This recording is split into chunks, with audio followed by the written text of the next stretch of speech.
70주년이 되는 날입니다. 전쟁 당시 한국교회에서는 수많은 순교자들이 희생당했는데요. 문준경 전도사도 순교자 중 한 명이죠. 한국전쟁 70주년을 맞아 그의 발자취를 다시 한번 되짚어봤습니다. 이순규 기자의 보도입니다. 전라남도 신안 증도면 증동리, 이곳에 한국 개신교 최초의 여성 순교자이자 섬선교의 어머니라 불리는 문준경 전도사의 순교비가 있습니다. 신안 증도는 천사의 섬으로 불릴 정도로 수많은 섬이 주변에 있지만 문준경 전도사는 고무신을 신고 이 수많은 섬을 돌아다니며 복음을 전했습니다. 1년에 9켤레의 고무신을 신을 정도로 섬과 섬 사이를 돌아다니며 복음을 전파했다는 일화는 유명합니다. 배도 안 다니는 지역에 썰물대에 맞춰 섬에 들어갔다 나오면서 갑자기 들이닥친 바닷물 때문에 목숨을 위협받은 일도 여러 번이었습니다. 문준경 전도사가 목숨을 걸고 뿌린 복음의 씨앗은 증도가 우리나라에서 개신교 복음화율이 가장 높은 지역이 되는 일에 밑거름이 된다는 평가를 받고 있습니다. 제 뒤로 보이는 곳이 바로 문준경 전도사가 임자도에 개척한 최초의 교회입니다. 문준경 전도사가 뿌린 복음의 씨앗은 훗날 한국전쟁 당시 임자 진리교회에서 48명의 순교자가 나오는 열매를 맺기도 했습니다. 문준경 전도사는 이외에도 증동리교회, 임자 진리교회, 대초리교회 등 10여 개의 교회와 기도처를 신안 일대에 세웠습니다. 문준경 전도사는 한국전쟁 당시 증도까지 밀고 들어온 공산당으로부터 교회와 공동체를 보호하려다 증동리 앞바다 갯벌에서 순교를 당했습니다.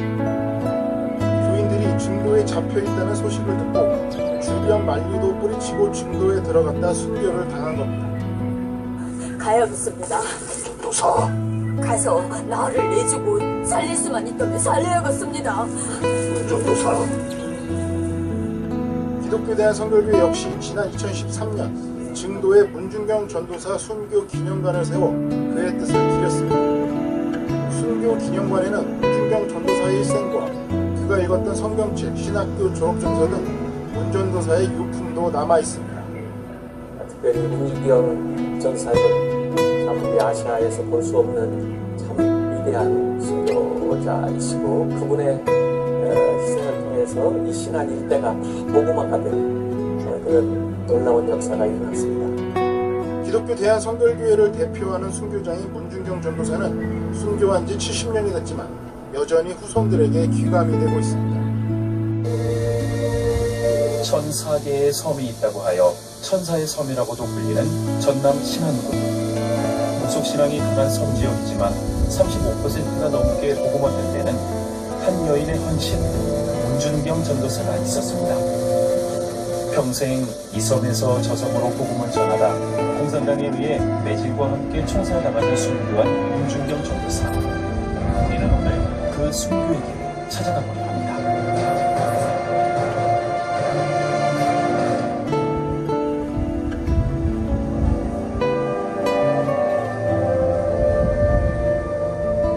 (1891년 2월 2일) 전남 신안군 남태면 양반 가문에서 태어나 유복하게 자란 문준경. 순탄치 않은 결혼 생활 속에서도 시부모님을 지극정성으로 모시며 시어머님으로부터 한글을 배웠습니다. 어린 시절 친정아버지도 가르쳐주지 않았던 한글. 그녀가 평생 전한 성경 말씀을 읽을 기초를 하나님은 이 시절에 놓아주셨습니다. 그리고 시아버지 3년상을 치른 후 20여 년을 살던 증도를 떠난 그녀는 친정오빠가 살던 목포로 이사했고 북교동 근처 단칸 새방에서 재봉틀 삭바늘 집으로 생활을 꾸려갔습니다. 결혼하고서 아이가 없었어요.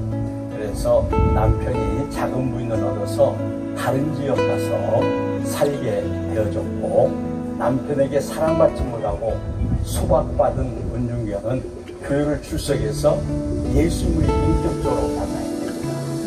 그리고 남편을 용서하고 남편을 끝까지 섬겨 주었죠. 그리고 1927년 3월 5일 한 전도 부인과의 대화를 통해 삶의 전환기를 맞았는데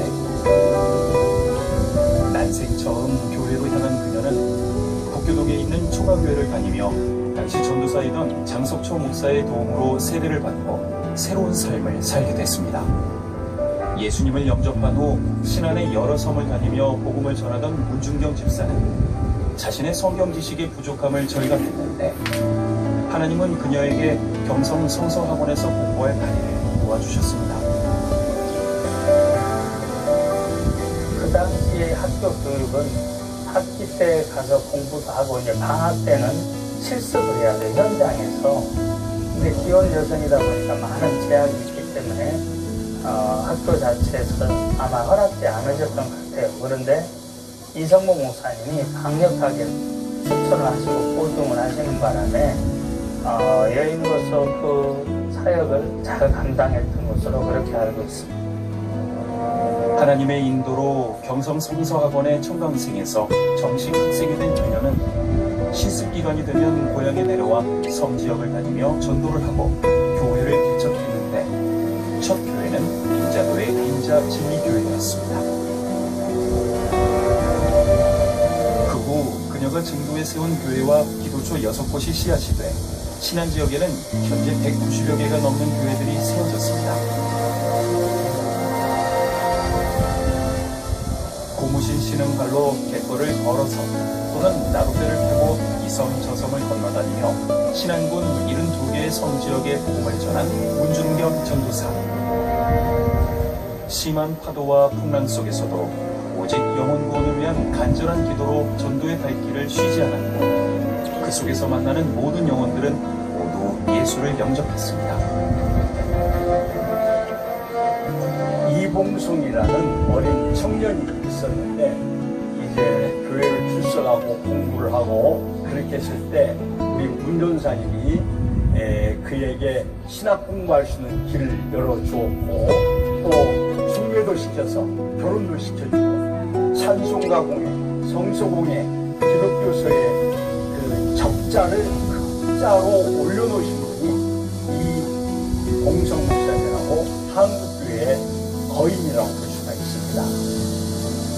무엇보다 나라와 민족을 품고 죽음을 두려워하지 않고 진리를 외친 그녀는 일제강점기 시절엔 신사참배를 거부하며 애국신앙을 지켰고 한국전쟁 당시에는 체포에서 풀려나 얼마든지 피할 수 있는 상황이었음에도 나는 우리 성도들을 지키러 가야 한다며 목자의 사명감에 증도에 돌아갔고 1950년 10월 4일 저녁에 체포돼 인민군들에게 끝내 죽임을 당했습니다.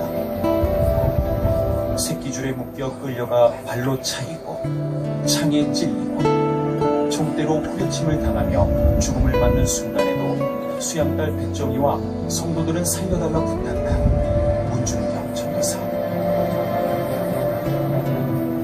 아버지여, 저들에게 죄를 묻지 마시고 죄 많은 내 영혼을 받으소서.